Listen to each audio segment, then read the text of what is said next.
conflicto, pues mucho de qué hablar hoy, pero por supuesto, Gonzalo, siguen los discursos en la Asamblea General de las Naciones Unidas y tal vez un discurso muy esperado, el del presidente de Palestina, pues que lo dio virtual, se conectó de manera virtual, fue bastante aplaudido, y digo porque uno de los más esperados, pues porque casi todos los presidentes que se han parado en ese atril han hablado sobre la situación en Gaza. Muy esperado lo que iba a decir Mahmoud Abbas, por supuesto denunció todo el genocidio, lo llamó así, genocidio, dijo que era un ataque de lesa humanidad, crímenes de lesa humanidad que tal vez iban a marcar todo el siglo XXI. ¿Qué más dijo Mahmoud Abbas ahí en Nueva York? Pues, bueno, no en Nueva York porque fue a través de medios virtuales, ¿no? Sí, porque no tiene visa para entrar en los Estados No Unidos. se la dieron. A ver, hay que dejarlo claro. El discurso que dio Abbas era el discurso que se esperaba, ¿no? Un discurso en el cual deja entrever su rechazo a Israel, deja claro que los palestinos no tienen que abandonar su tierra, así como Israel está pidiendo a los ciudadanos civiles que salgan al menos de algunas partes de Gaza para evitar, digamos, ser víctimas de los bombardeos mientras atacan a Hamas. Dijo, obviamente, que ha llegado la hora de que la comunidad internacional haga lo correcto con Palestina.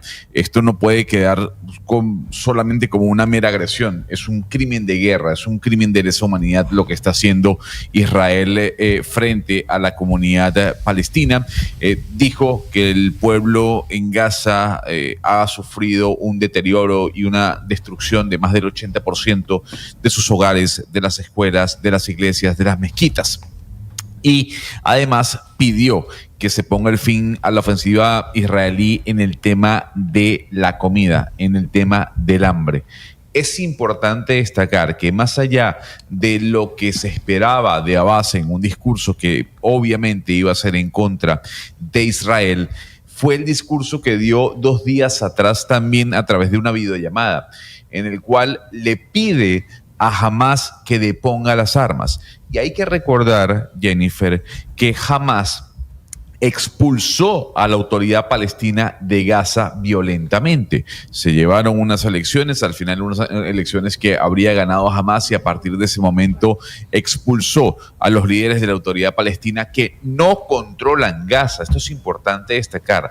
La autoridad palestina, liderada por Hamas, por Mahmoud Abbas, que es quien aparece en pantalla en estos momentos, no controla Gaza, controla parte de Cisjordania. Gaza era controlada por Hamas.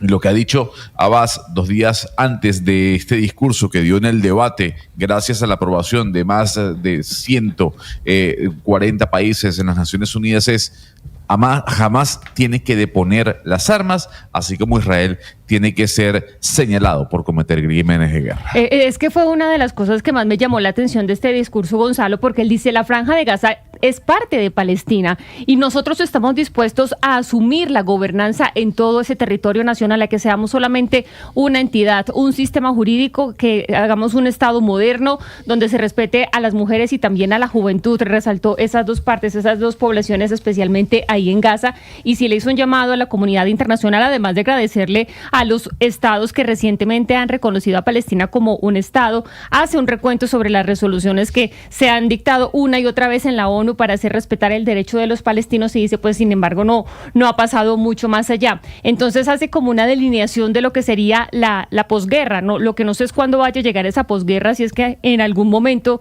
Israel se va a detener. Y además también me llamó la atención, no sé si usted también, Gonzalo, que él hace alusión a el gran Israel. Dice que, o lo denuncia mejor, esta pretensión de Israel, porque dice que esto obviamente violaría la soberanía de otros países árabes. Mire, la pregunta que usted hace con respecto a cuándo va a terminar este conflicto, no la sabemos y no la vamos a saber. Eso está únicamente en la cabeza del señor Benjamín Netanyahu.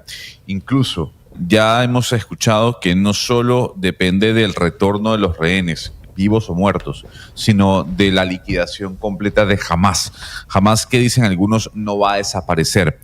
Y también Israel ha dicho lo siguiente: nosotros no estaríamos de acuerdo con que la autoridad palestina controle Gaza. Y ahí es donde empieza el conflicto, ¿no? Porque muchos se preguntan entonces, ¿quién va a manejar Gaza? ¿Va a manejar Gaza Israel como lo hizo hasta el año 2015? lo manejará Estados Unidos.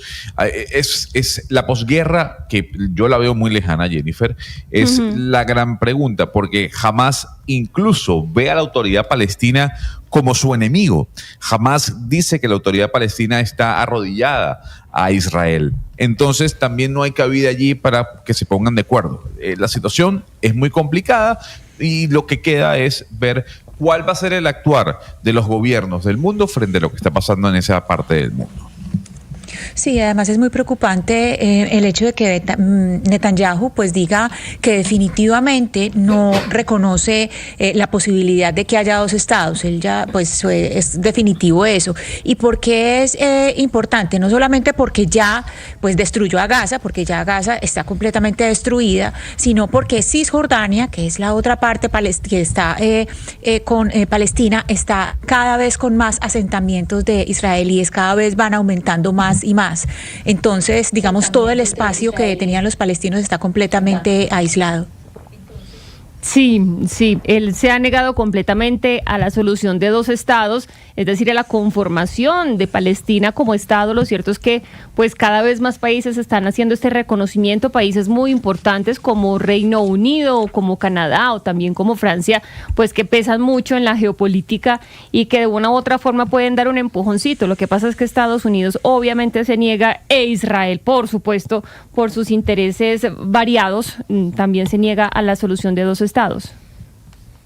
Pero ahí Jennifer, yo sí quiero hacerle una pregunta, porque, a ver, hay que ser yo creo que estamos siendo un poco cándidos en el sentido de lo que significa que el Reino Unido o Francia reconozcan al Estado palestino. Obviamente, a nivel comunicacional y en el impacto en titulares, la réplica que va a generar lo dicho por Macron o por Stammer, obviamente será importante.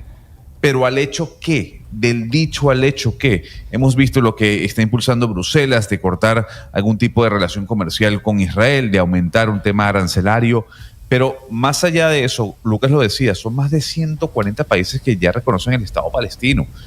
¿Y qué ha ocurrido? Pues nada, que el señor Netanyahu se salga con la suya y que al final lo que se decida en las Naciones Unidas sea bloqueado por dos países, un poco más también, pero siempre hay Israel y Estados Unidos. Entonces, ojo con eso, porque yo puedo entender la importancia comunicacional que significa que Francia y Reino Unido como países de G7 diga, reconocemos al Estado palestino, eso es muy importante. Ahora bien, del dicho al hecho, ¿qué va a pasar? Como decía Donald Trump, y aunque nos guste, es una realidad. Las Naciones Unidas y el multilateralismo se queda simplemente en un papel con grandes palabras y a mitad de camino. Yo diría que no solamente tiene peso comunicacional, como usted lo dice, sino histórico, porque Reino Unido pues fue muy importante en la elaboración, en cómo se cocinó este conflicto ahí en Medio Oriente, igual que Alemania e igual que Francia, este proyecto de Sykes-Picot y cómo se repartieron ahí los protectorados en esta zona del mundo. Así que yo creo que el hecho simbólico y el hecho histórico tiene muchísimo peso también para los israelíes. Faltaría Alemania, ¿no? Porque obviamente ellos tienen un remordimiento de conciencia histórico por todo lo que pasó con los judíos en la Alemania nazi. Y se lo digo a usted como amiga mía, yo sí quiero que usted no me lleve flores al cementerio, sino que me quiera en vida. Eso es lo que creo que vale. A ver, explíquese. Pues que este reconocimiento llega después de 60,000 muertos. Hubiera sido totalmente. Que hubiera llegado antes. O sea, se necesitaron 65,000 muertos para reconocer un Estado, por Dios. Es decir, en eso tiene razón, pero pues más vale tarde que nunca. También podríamos aplicar ese refrán. Así que sí, yo creo que no solamente es un peso comunicacional, sino histórico por el peso pues que tiene el Reino Unido y Francia en el conflicto entre los palestinos y los israelíes. Pero bueno, ese era el discurso, uno de los discursos pues más esperados en la jornada de hoy en las Naciones Unidas, pero les vamos a hablar ahora de un tema colombiano, de un tema pues muy